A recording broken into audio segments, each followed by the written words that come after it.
All right, Leggy, the most exhaustive draft story of the offseason is always your top 100. And I want to get into in a minute about some of the rankings, the way you had it, et cetera.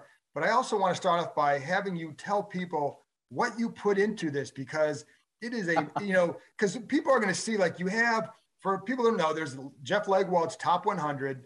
It's on ESPN site right now.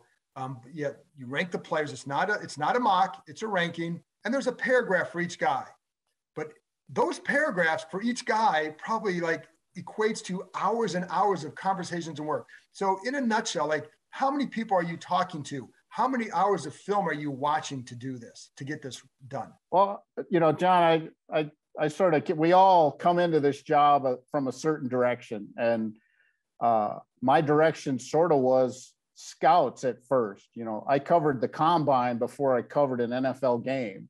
I interviewed scouts before I interviewed a GM in my career. 36 years ago, I was learning I was covering college football and high school stuff, but, so scouts were my entry point. And when I was in newspapers, I was writing the draft before a lot of people. Mel obviously was doing his guide, but there weren't many guys in newspapers doing the draft a lot. And I couldn't get my editors to run it, but I always just did it. So through the season, even covering the Broncos, if they make a road trip and I go to the city on the Saturday, I often will sit with a scout who's in that area who I know, or I'll go to a Division II game, to see a player I might be interested in. But I do that through the season. I kind of, like the teams do, you get your initial list and you work off that. And scouts I know will help me. They'll say, here are 10 guys I think you should keep an eye on this year, whatever. And by the time I talk to everybody, I got a pretty big list. And I just keep cranking on that all year. And then after the season ends, whether the team I cover goes to the playoffs or the Super Bowl or whatever, if they miss the playoffs, then I really get deeper into it. But I try to do a little each day, even during the fall. And then when I get to the January, February, then I really get going. But, it's game video, it's interviews with, scouts, GMs. If I talk to a coach about something, I'll throw a couple draft questions in at the end. Hey, have you seen so-and-so? And often coaches don't get involved until their season's over too much. So most of the fall is scouts and personnel guys and all of that. And then the coaches get more involved in January. So yeah, it's, and the combine, I transcribe roughly, whether it be 1 minute of an interview or 20, I probably had 200 people I had spoken to at the combine in some fashion, either one question or 10. But it's just that, I've always done it. Not every outlet I've worked for, 3 decades ago ran it, because nobody ran much draft stuff back then. I think me, Bob McGinn, maybe in Milwaukee, Rick Gosselin in Dallas, we were kind of that early wave of draft. Mort, when Mort worked in Atlanta, he would write a little draft stuff from time to time. So that was kind of that early wave of draft in daily newspapers. And then to see what it is now is pretty funny. But but little things like, and we were talking, I think a week or so ago, about some of the stuff you do, what you look for. You were saying that sometimes you watch a quarterback on a film just to watch his eyes. That's one of the, I'm a one-man band. So, I don't have a staff, to break down every guy. So I've had to develop sort of certain ways to look at certain positions. I've been very fortunate. Some of the best scouts ever have helped me along the way learn how to look at things. And I do a thing with quarterbacks. I sort of have a little multiplier I personally use. I call them stress downs. Third down means more, red zone means more. I'm not interested much in the wide open receiver. type of things that you get a lot of in college football. You know, they scheme guys open and they're thrown to wide open, you know, big throwing windows. So I've had to develop little things where I can separate players on things that will matter in the NFL and keeping your eyes up and on what's developing in front of you down the field rather than the rush. The guys who peek at the rush too much, too often, or get skittish and leave the pocket and those type of things. Those guys don't transfer as well to the NFL, and it doesn't matter how great their arm is. So I always say arm strength is like number 9 on the list of things you're going to need to be a great NFL quarterback. How often do teams ask what you think about a guy? It's more, you know, people I know. I get texts all the time. What do you think of so-and-so? Or where do you have him? Sometimes even on draft day, I've had teams on the clock sort of ping me once in a while about, do you know this? Or do you have this little item? You know, things like that. And I have one rule. Everybody I know knows it. And because I believe in being honest with people, I will tell everybody who asks me what I have on a player, or what I think of a player, or what my interactions were with that player. But I won't tell one team what another team is doing or who they like. I just think that's up to them to figure out. That's not my deal. So let's get to the rankings now.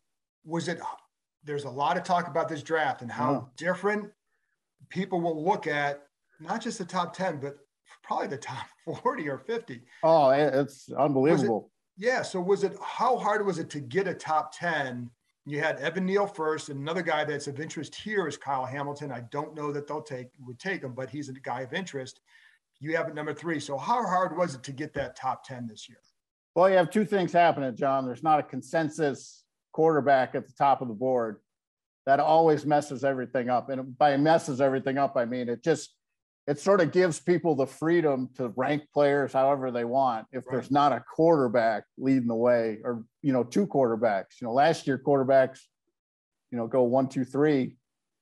And I doubt very seriously any team had those quarterbacks at 1, 2, and 3 on their boards, but they all knew they would be drafted there. And that's the big difference that I think sometimes folks don't realize. Teams pick players above, you know, just like they pick them below where they have them graded, they often pick them above where they have them graded too. So this year, so there's no QB at the top, so that changes the dynamic.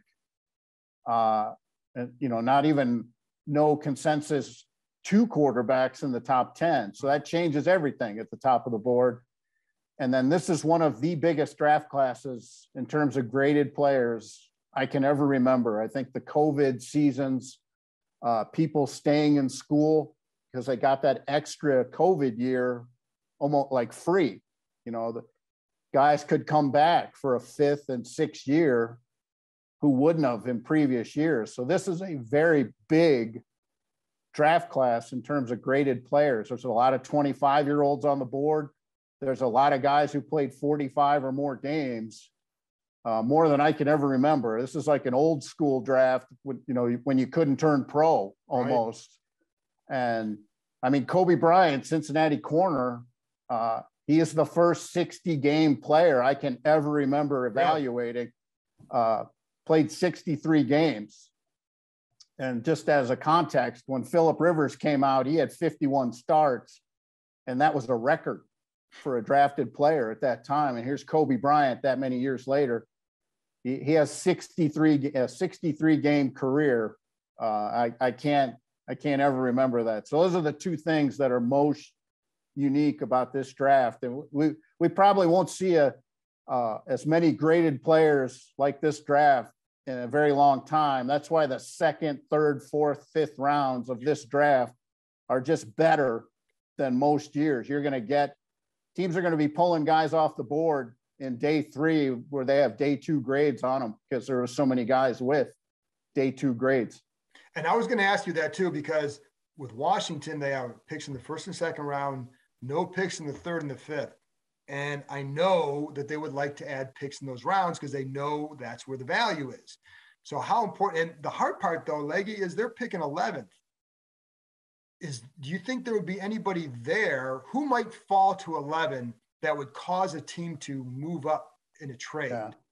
Well, that's the thing, John. I always say that the bluest of the blue chip players, there's routinely 8 or 9 or 10 on the board, get whatever year you're talking about. And I'm talking the bluest of the blue. Right. And that routinely, and if you're at 10, 11, 12, you can get one of those players, but what you need to happen is the quarterback run. The Washington needs, if they want one of those blue chip guys they really, really love to come down to 11, they need somebody to come get 1 or 2 of the quarterbacks above them. Right. And I think that's what happens. That's when you get the really good players at 15 and 16. That you need somebody to jump up and get one of those right. skill players who may not be graded there for real. Well, and that's what I'm wondering, who might fall to 11 that would prompt, because I know one area that this is a good edge rushing class. Oh, edge rushers in every round who will right. come in and contribute. And I don't think they would take an edge rusher 11, not with Sweat and Young there, because while they may like a guy, they're going to have other areas they would like to address with the old best player available at area of need. So would one of those ends, do you think, and I don't like the quarterbacks as you have, I think Malik is your first quarterback at 29. Yeah, so I'm always lower, and I take heat for that all the time, but that's where they're really graded. Right. And so it's hard to imagine there's going to be a quarterback they might trade up for, but could one of those ends tempt somebody, or could maybe one of the corners tempt somebody to move up? I think somebody's going to jump at one of the quarterbacks. I really do. I never believe. Where do you think is the sweet spot for that? You think they're getting to top 10? Yeah, 6 or 9, I think, are the spots. I think in the big picture, I think a lot of teams out there who want quarterbacks wonder what the Steelers will do, because the Steelers don't often trade in the first round. I covered them. My last year on the Steelers was 1993, and they're still drafting the same profile of player because they've had so much consistency on that side of their organization. Very few coaches, very few GMs, very little turnover. So their draft profile is the same largely, all these years, and they don't often move around in the first round. They're like the Ravens. They're patient and they wait for the good players to come down because they know impatience rules the day for a lot of teams. So there'll be teams jumping up there. So I always believe if you're at 11 through 15, you're going to get a top 10 player. You're going to have a shot at a top 10 player when your pick rolls around. Sure. But if you want to trade back, let's say Washington wants to trade back from 11 to, let's say they want to trade back. Is there another position that somebody would move up for? Would Jermaine, if Johnson falls out of the top 10, is he a guy that you think teams would trade up for, a position other than quarterback at 11 that somebody might want to go get? Yeah, I do. I mean, there are good enough players to trade up for, I guess there are good enough players. A lot of people are saying this first round is thin, but there are good enough players, and that, it's like 31 flavors of ice cream. One team will really love one player, and if that guy is somewhere where they can move to get him, they'll do it, because they believe in that. Moving down is weird this year because so many teams have multiple first-round picks. I think it's been a long time since we've seen this too. You got teams with 2 and 3 first-rounders, and those are always the ones to watch because they feel like they've got the extra chips in the game to play with and that they can do more things. So you had Kyle Hamilton third. Why? I think Hamilton is an awesome prospect. He's one of the biggest safeties you're going to come across. The quibblers are going to say, oh, he ran 4.5 and all that, but in the right scheme with him moving forward a lot of the time, he's just going to make tons of plays. And that's that's almost it's getting close to being a foundational defensive player these days. A coverage safety. Everybody's playing quarters coverage. Moving forward is the game now for safeties. Can you make plays moving forward? And he's really good at that. Again, draft time is quibble time when you're looking at guys.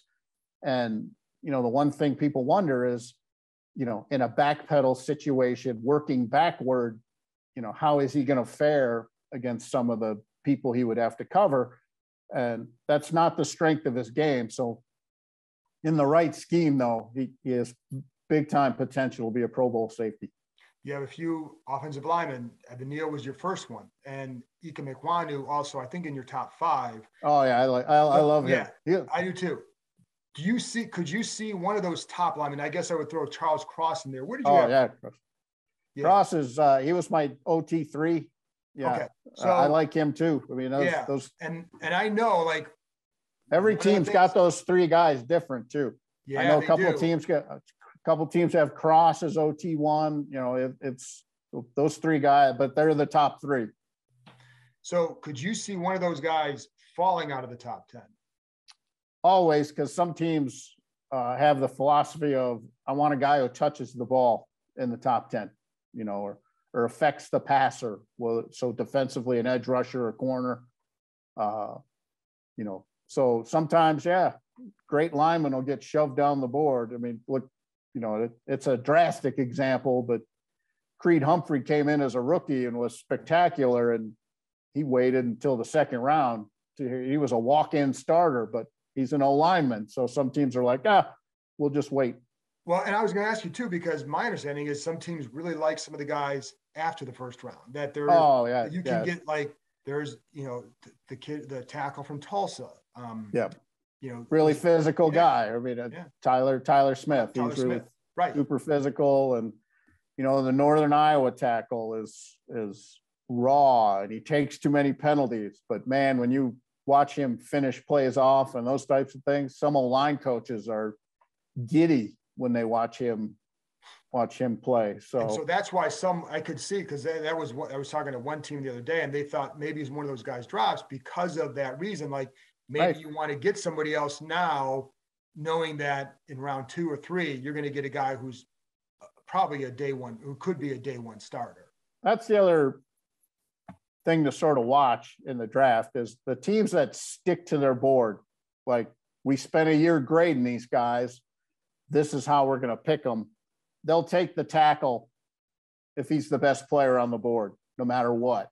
Right. And the teams that are fishing a little more for immediate needs, will often bypass, like, they'll have, just as an example, they'll have Evan Neal graded slightly higher than the guy they take, but they need a player now because they didn't do enough in free agency, or their cap situation's messed up. So when great players drop, it's because teams are picking for need when they probably shouldn't, but they feel the necessity.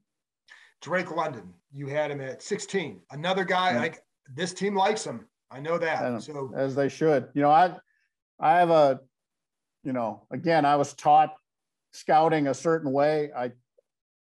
Few players rise on the board the draft weekend, like long corners with length, and receivers who can win contested balls are always, that's an NFL trait. You can watch game after game of college football, no press coverage, no jams at the line, because everybody's fearful, and receivers just run free, and they don't make a tight window catch for 4 weeks. You just watch play after play after play.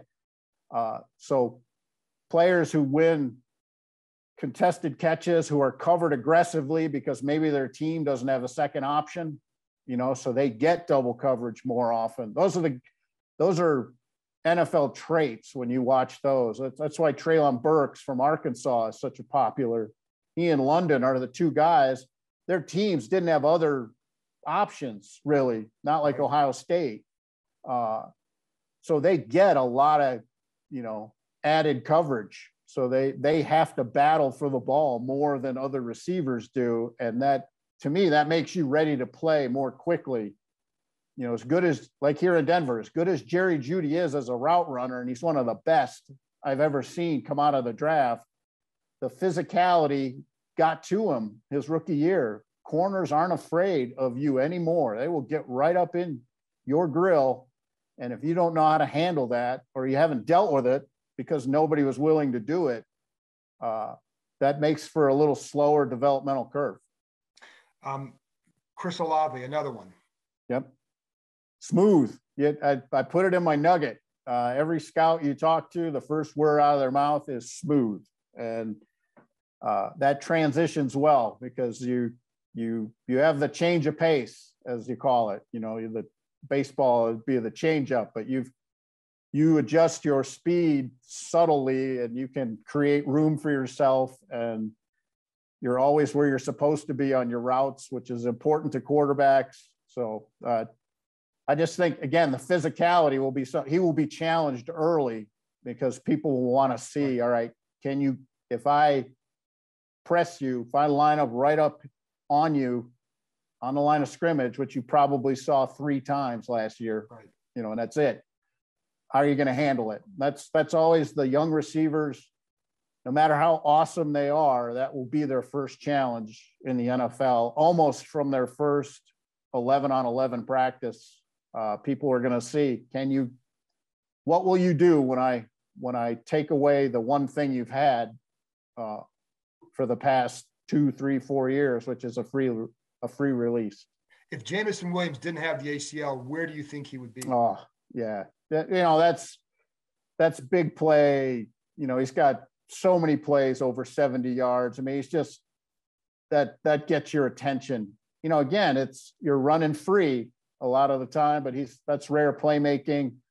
I think he would be a lot higher, you know, but John, you know, how we thought of ACLs 15 years ago, even, is not how we think of them now. I mean, guys come back stronger than ever. I've even seen guys come back faster, which to me it just must be something in the rehab, the focused training on those muscles to come back, that I've actually seen players I've covered come back faster. You know, the example I use here in Denver a lot is, you know, Von Miller tore his ACL in 2012, and he's been nothing but a Pro Bowl player ever since. And he's won a Super Bowl MVP after that. And he could have won a second Super Bowl MVP, you know, this year. So yeah, ACLs aren't what they used to be in terms of red flags on the draft board. Well, it's funny because even in our NFL Nation mock draft, which is on Tuesday night, and I'm not going to say who I picked, but the guy there was available was Jameson Williams. If he's right, he's not available at 11. No, probably not. If they think he's right, he's not going to be there at 11. Well, you know, it's interesting too, though, because, you know, for about 5 years in a row, people would ask me, what's the strongest position in this draft? And wide receiver kept coming up. And I finally just come to the conclusion, you know what? Wide receiver is going to be one of the strongest positions in any draft we see moving forward. It's where teams are putting their best athletes. It's where recruiting has gone. It's where all those 7-on-7 camps in high school, the benefits of all of that is we're seeing clusters of wide receivers in every draft. That's the one thing that would push any and all of these wide receivers down the board, is everybody's got a top 5 they love and who they believe could come in and play. Well, it's why I don't understand the salaries for the guys now. Like, what teams are willing to pay, knowing that the draft is produced. Now, I know some guys are just special and different. I get that. But if you're, you know, to me, if you're not sure on a guy, I'm going to go back to the draft, just because every year you're going to have that. But some guys are different and some guys are special. So you're going to pay special guys differently, no matter the position. Stingley, the corner from LSU. Yep. I know there are fans here who would love him because you watched the tape a couple years ago and it's awesome. What about the last 2 years? What do you hear about him? That's a tough evaluation, and people are all across the board on him in terms of that. My struggle with him was he was spectacular in 2019. I mean, spectacular. Yeah. Very few freshman corners have I seen play the way he did. But people have not seen that level of play since 2019. You know, I think, you know, it's hard to know what's going on in a young guy's head. And there's a lot of people coming at him from a lot of different directions, and everybody has their struggles in life. But when I watched his games from 2020, my feeling, I kept feeling like it was like he was struggling with, should I be playing or should I have opted out? And I don't know that for a fact. I mean, I asked him a few questions at the combine and those types of things, but you know, it's hard to know what was going on in his heart. Maybe he was just a young guy struggling with adult stuff like we all do. Right. You know, your first job, you struggle with your first job, you struggle with whatever's going on in your life. So, but it is concerning that nobody has seen that level of play since 2019. And then you throw in a Liz Frank injury this past season.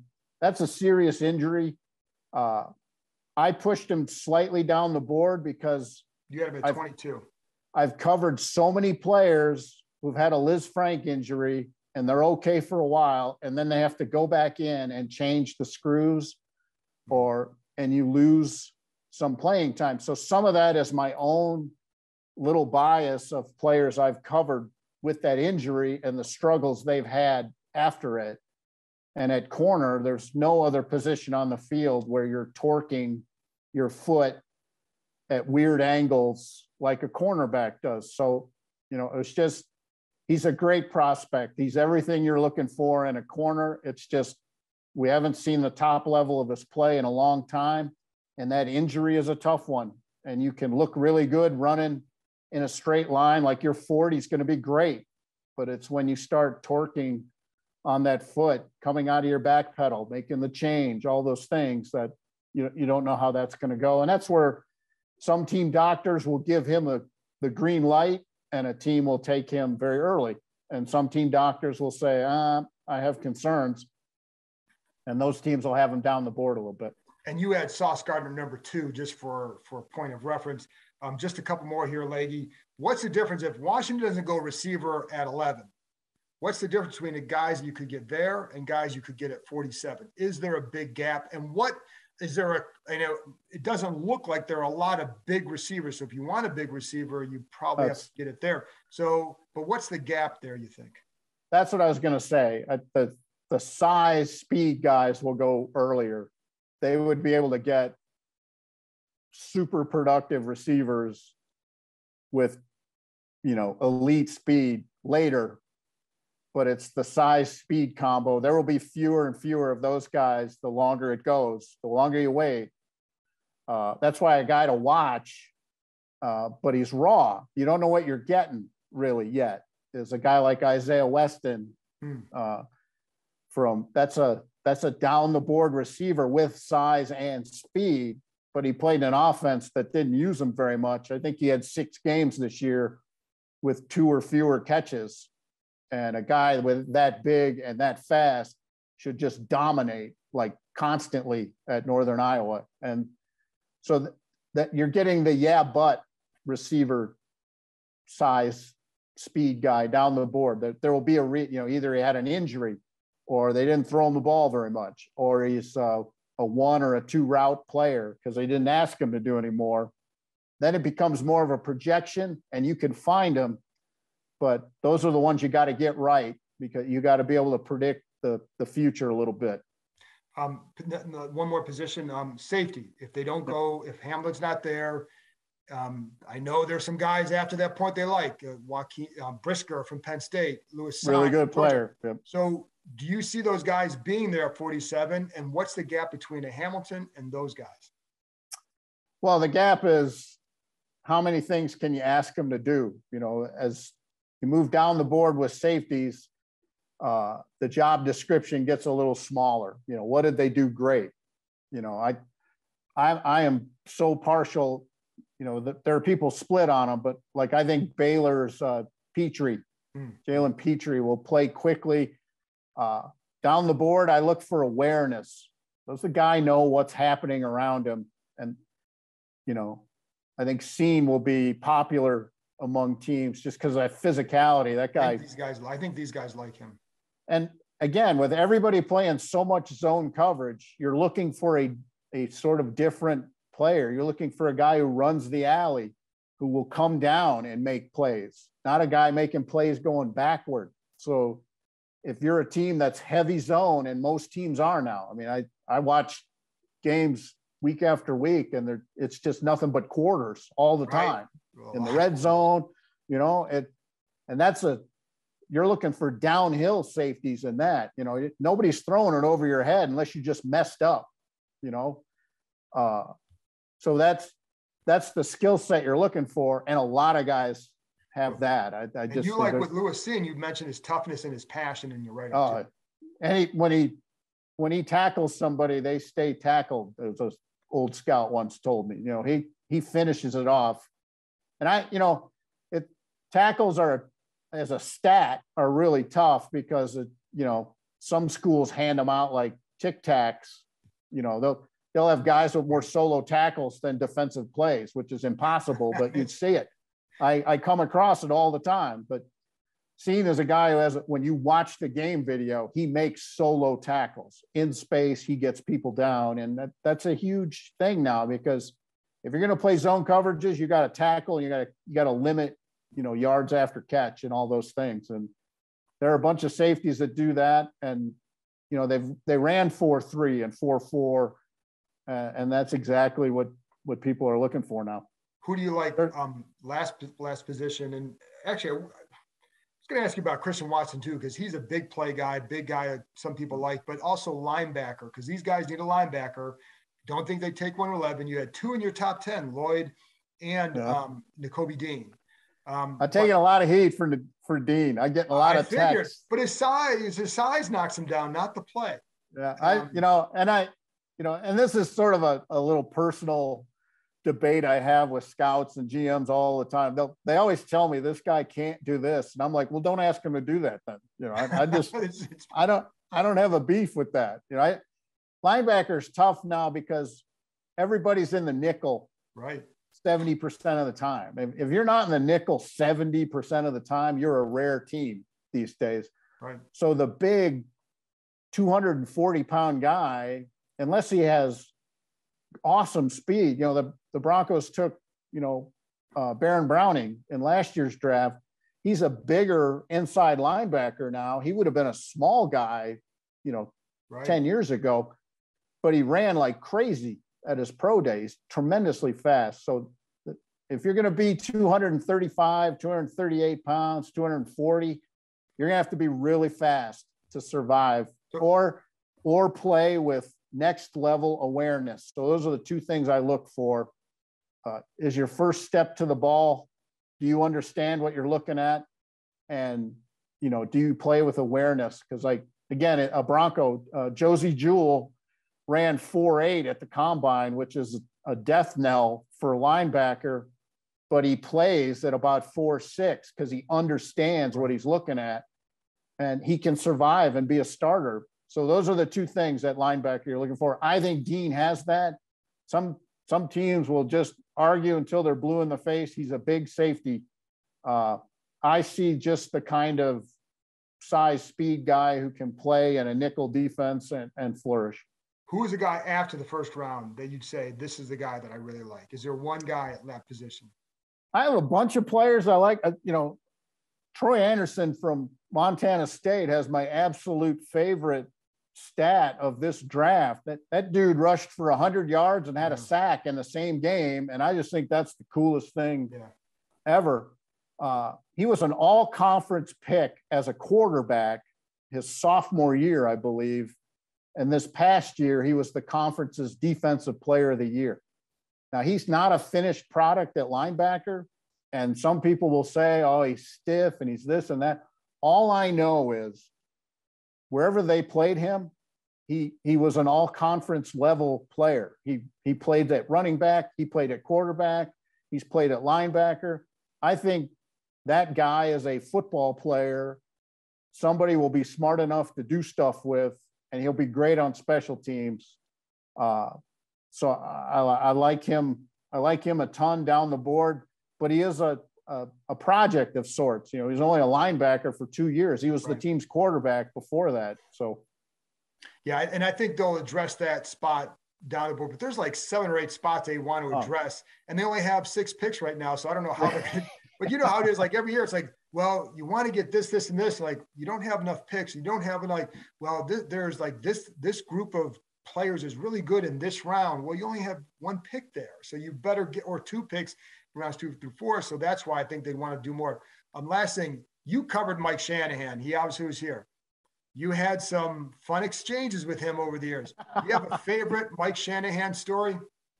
Well, it's funny because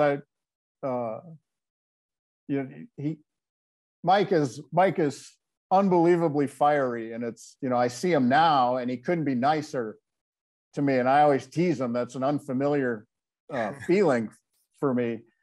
But Mike, when you talk the draft with Mike Shanahan, he had an emotional component to it where he would just love a player, absolutely love him. And he'd love him after like 10 plays. Yeah. But that's how he digested. I've never met or watched game film with anybody who could digest it faster than Mike can. I would stand and watch with him, and he'd go over a play like one time in 10 seconds, and he'd tell me like 14 things, and I'd have to say, "Can go back." I missed that.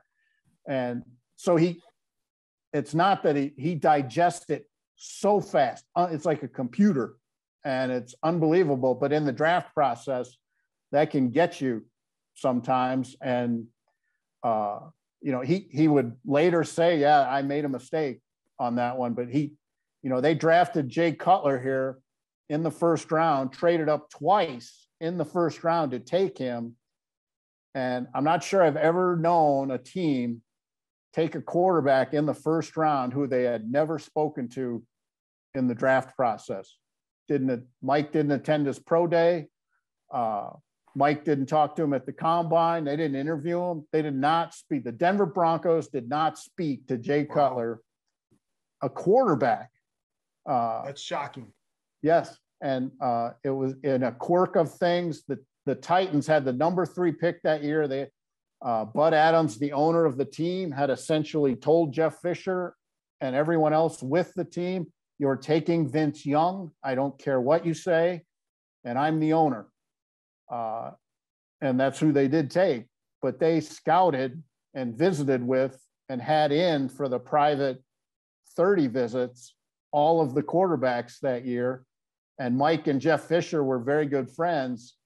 And Fisher didn't mind talking about Cutler to Mike because they weren't going to take Cutler, even though he played at Vanderbilt right there in Nashville. So that was a big part of the evaluation, was Mike's and Jeff's relationship and discussing Cutler. And they were very public about it. I even did a story about it after it had happened. So that was one of the most unique drafting. I can't imagine a team drafting a quarterback they believe will be their starter for a long time without ever speaking to him. Leggy, you're the best. I appreciate your time. I took way too much of it, but people need to check out the Jeff Legwold Top 100. Great stuff, and a ton of work that went into it. So that's what people need to know, because you're not just sitting there putting together a list.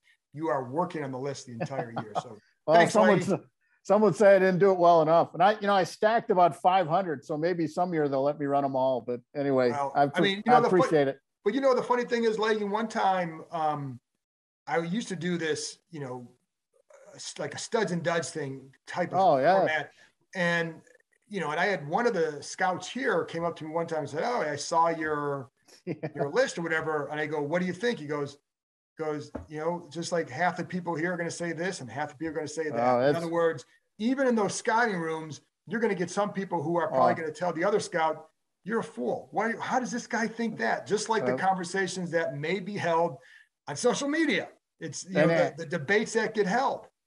And analytics hasn't changed that at all. No. It's only added to the arguments, but that's just the way it is. I enjoy it. I was taught by scouts the right way, and I appreciate them taking the time. I won't keep you. My high school guidance counselor way back told me I should be a welder, and I had told Mike Heimerdinger, longtime coach in the league, who he died of cancer a few years ago. But I had told Dinger that story one time, and I had written something he didn't like, and he walked by me out to practice one day, and he said, "You know what? That guy from your high school was right." And then he just laughed, walked out. So yeah, everybody's got an opinion. There you go. Thanks, Leggy. Thank you.